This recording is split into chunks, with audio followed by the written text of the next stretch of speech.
So the real reason I'm here is if my latest entrepreneurial venture fails, hopefully you will give me a job. Right? So who am I? I'm Munaf Kapadia. And like all of you, I have two identities.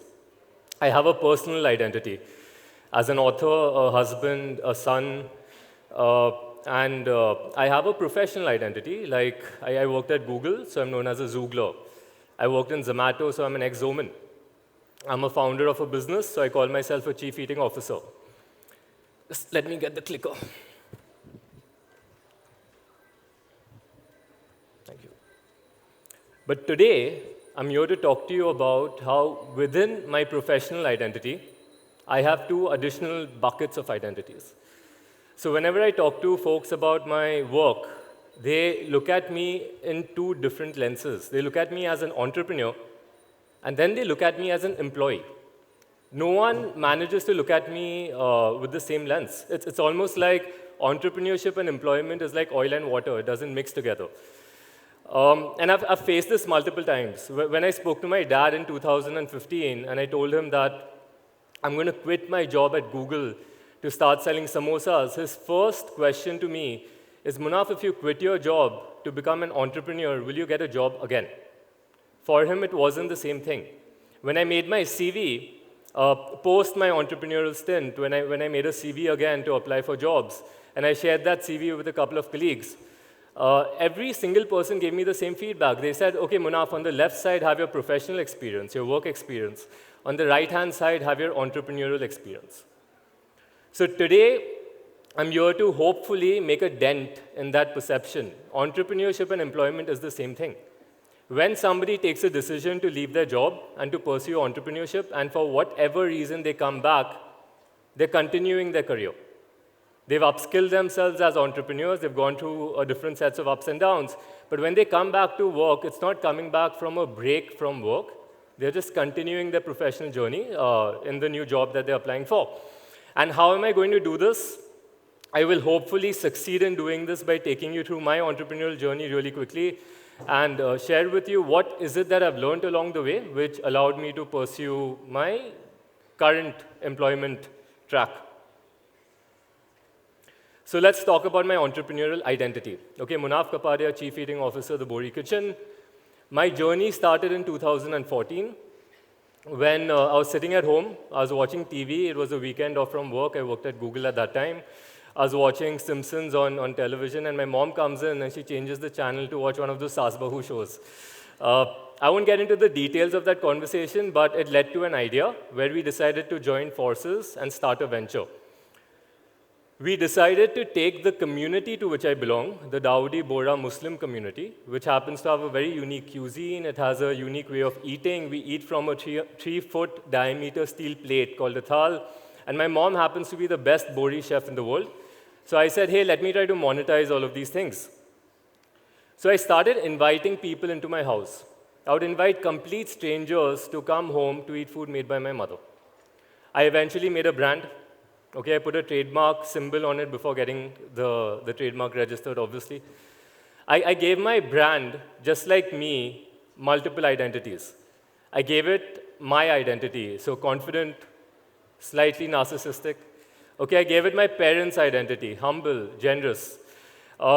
Which is why if you go on our social media, there are days when you will see professionally taken photographs that look like they've come out of MasterChef Australia. And then there'll be days when you will see amateur videography of my mom putting ghee over a home recipe called lasan keema bedu, right? No prizes for guessing which of this content actually went viral on social media. Eventually, all of these samosas, all of that ghee started attracting press into my house. And they would all ask me the same question. They would ask me, Munaf, what's your vision for the Bori Kitchen? Now, the businessman inside me had a vision to create a food empire. I wanted to build the next unicorn. I wanted to become famous for raising $1 billion. But the marketer inside me knew that that has less potential for getting eyeballs. So instead, I would tell them my second vision, which is, hey, one day, I want the Bori Kitchen to become so famous that Shah Rukh Khan decides to come and eat food made by my mother.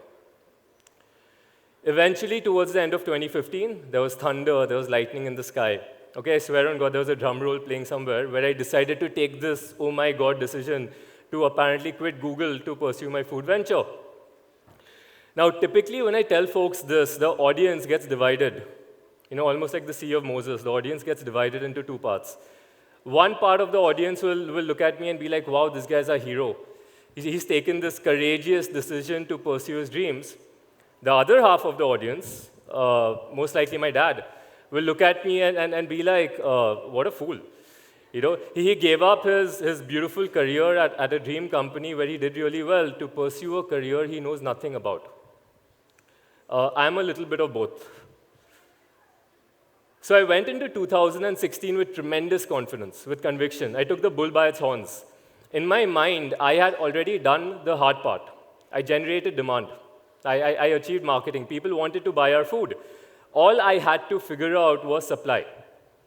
How do you get a couple of people to go into the kitchen, learn this very simple talent that my mother has, and allow me to scale supply? I learned the hard way that it's very difficult. Immediately when I scaled my delivery operations on the back of the talent I hired, the Zomato reviews started coming in and they were all bad. People were comparing my delivery food to our home dining experience and the contrast was overwhelming. Additionally, it's almost like the final nail in the coffin when I had a meeting with my CA. He told me, Munaf, there's something called VAT, okay, value-added tax. I heard VAT. Right? Because what he went on to say is he said that, Munaf, your VAT liability is equivalent to all the money you have in your current account. So very early on in my entrepreneurial career, I was broke. And I said, okay, enough is enough. It's time to quit. Let's go back to Google, or at least ask for the job again. And I was about to raise the white flag when I got a call. I got a call from the guys at Forbes. And they said, Munaf, you're doing so well that we want to make you a Forbes 30 under 30. And they put me on the cover of Forbes magazine, along with the co-founders of Swiggy, Masaba, an Olympic athlete, a Bollywood actor, and then you have a samosa salesman hiding behind all of them.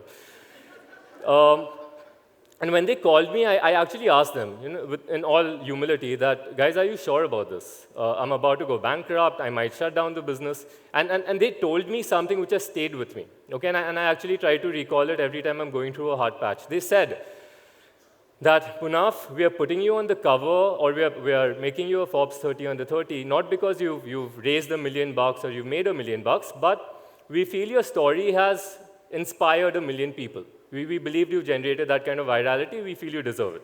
I said, thank you. But somewhere in 2017, this issue came out, and the embarrassment of coming on the cover of Forbes magazine on the back of a food business which might have shut down is the reason I kept the Bori Kitchen going. And thank God I did. So since I decided to keep it going, I said, you know what, let's try it differently. Okay, for example, everything I hated, I started doing. I hated accounts. I called up my tuition teacher from my college days, and I'm like, sir, teach me, for 2 months, I need a crash course on how to build P&Ls and balance sheets. I hated going in the kitchen. I decided to learn, or my mom decided to teach me how to make the biryani. All right? And immediately, these small mindset changes had an impact on our business, and we started breaking even. Now, the Forbes accolade obviously invited the press again, and they had the exact same question for me, and I had the same answer. Shah Rukh Khan hadn't come to my house yet, but a lot of other people had. So whether it was Rani Mukherjee, it was Ashutosh Gowarkar, Farah Khan, Sanjay Leela Bhansali, Hrithik, or even the late Rishi Kapoor, everyone had come to my house or invited us to their house and kind of become a part of the TBK family. BBC did this gorgeous telecast of the Bori Kitchen and my family where they basically ran a series for 6 minutes across the globe on the story of the Bori Kitchen. Now, all of this obviously fueled my ego. And when you fuel an entrepreneur's ego, what does he do? He raises funds, right? So I raised $1.5 crore from some of the biggest people in the restaurant industry who were kind enough to give me money. And with that money, for the very first time, I scaled the Bori Kitchen and how. I standardized our food. I tied up with the biggest food manufacturers. I made our supply chain pan-India. I made the food shelf life stable. And for the very first time, the delivery food started getting the same feedback as my mom's home dining food. So much so that for some reason, Midday said our veg biryani was the best biryani in Bombay. For the first time, we set up a physical outlet at Flea Bazaar Cafe in Kamla Mills, thanks to Riaz Amlani. I set up 5 cloud kitchens across the city. I took our orders to 200 orders per day. And none of this would have been possible without a phenomenal team of 40 people. We won the Rising Star Award from Midday. We won the Times Food Award multiple times. But if there's one video which kind of explains the peak at which our PR reached in 2019, it's this video.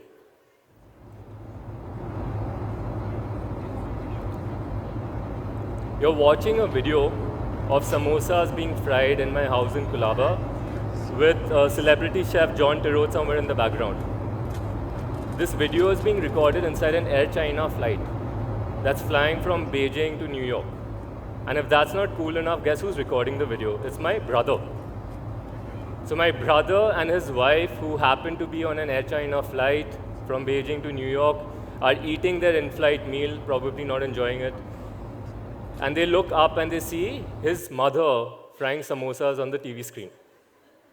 I mean, imagine, right? A little story out of Kulaba and Bombay landed up in a flight with Mandarin subtitles, by the way. It's phenomenal. So in 2020, when COVID hit and it shook the world, it shook all of us. It shook me as well. COVID was very difficult on me and the business. I found myself out of money. I had to take care of over 40 people. A lot of folks in my team fell sick, and I almost gave up. And I decided to get a job again, right? One good thing that happened to me during this time is I got married. But it also meant that I had to think about finances differently. So again, just like in 2016, I was about to raise the white flag on entrepreneurship. I was about to say that, okay, maybe it's time to shut down the Bori kitchen. I've had enough fun. Let's go back into the corporate world. But I got a call.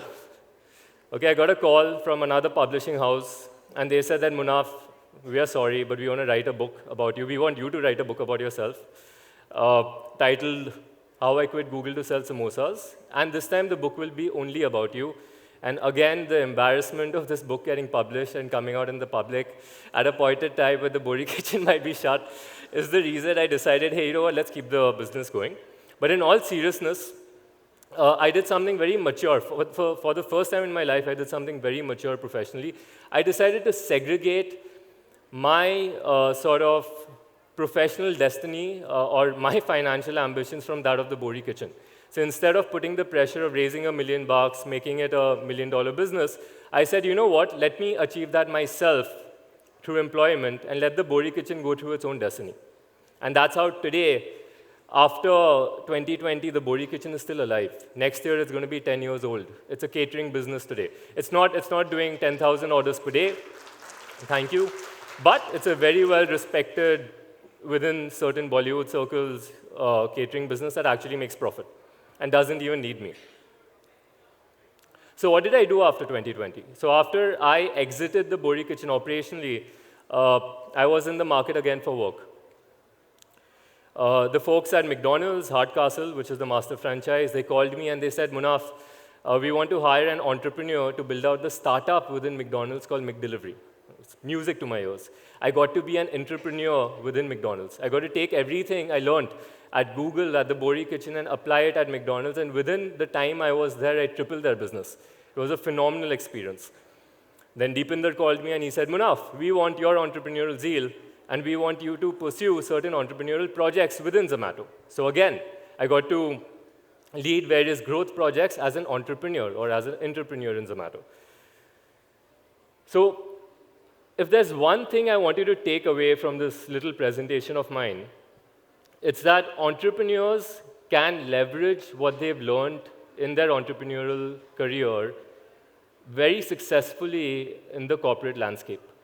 But just like oil and water, okay, all of us believe that oil and water don't mix, but hey, guess what they do? You just need to add a chemical compound called surfactants or detergent powder.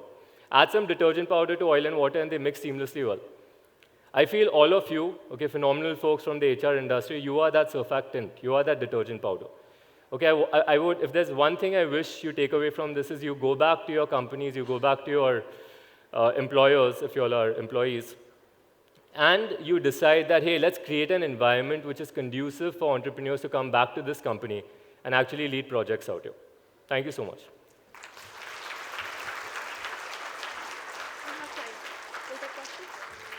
All right, we do have some time. Thank you, Munaf, for giving us food for thought. It's a great time to ask him some questions. I know you all are brimming. So, any questions, please raise your hand and we'll bring the mic to you. Yes. Can we pass on the mic, please?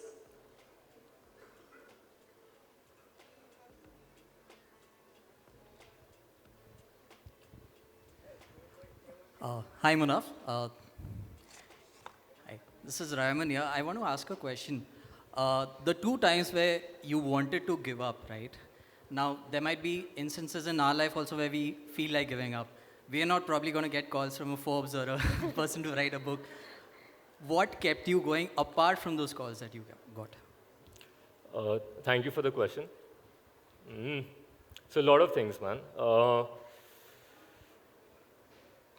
So the first time when I actually went bankrupt, apart from the Forbes magazine milestone, honestly what kept me going was my family at that point, okay, and my well-wishers, and my friends, and actually my ex-colleagues from Google itself. So one thing I don't speak about enough is the reason I quit Google is the folks at Google convinced me that it made sense. And then they gave me an unofficial sabbatical for a year. And that's crazy, right? Like, and one of them even offered to invest. So I didn't take the money, but I took the confidence in me that they had in me, and I was like, okay, let's give it a shot. It's actually really interesting. I had a conversation with my super boss that day in office about how I'm bored of the job in Bombay, and I wanted to move to Australia, Google Australia, because there might be more exciting things to there. And his reaction to that question was, but dude, what about the Bori kitchen? And I was like, wait, you've heard of it? And he's like, yeah, this is when Jet Airways was around. He's like, I was in a Jet Airways flight and I read about you in Jet Wings. You know, what you're doing is special. Don't underestimate it. So conversations like that kind of made me realize what I was actually doing, and eventually even made me realize that in these 10 years, I haven't made any money from the Bori kitchen, personally. But what I've gained is priceless. So you have to value that, and accordingly, you have to understand the opportunity cost of letting it go too early. Thank you. Hi, Munaf. My name's Maithili, and your journey is something that is embedded with Munafa. Okay, so a very, very inspirational journey. I have a question. What made you give up on stability, insurance, and walk that journey towards uncertainty, maybe, and all of those things? So what was your calling? What was your purpose at that point of time? So ironically, the first time I came across this word purpose is 6 months back, when I decided to, again, going through some sort of midlife crisis, corporate crisis, and I was like, what do I want to do in life? And I took up leadership coaching, receiving leadership coaching, and I learned about purpose and how one can try to define it. But 10 years back, when I took that decision to quit Google, honestly, it was just restlessness, and it was this itch that I felt I wasn't doing enough with my time and with my brain. And I just kept on trying different things on the weekend. So for the first year, the Bori Kitchen was a weekend project. I would invite random people home or put up posts on Facebook. It was actually a social media experiment where I wanted to learn how to use Facebook to launch a business because I already knew how to do it on Google. You know, so that's how TBK started. And there are some 100 ideas I've tried ever since then. So I think it's just that, it's that itch. And somewhere I'm exercising my privilege as well, where I know that if I don't make the income I can make professionally, I won't be in a situation without a roof on my head. I'll have fantastic food at home, right? So I chose to exercise that privilege by betting on myself and just betting on the fact that entrepreneurship gives me a lot which will benefit me in the near term or the future, and I need to value that. Thank you. Thank you.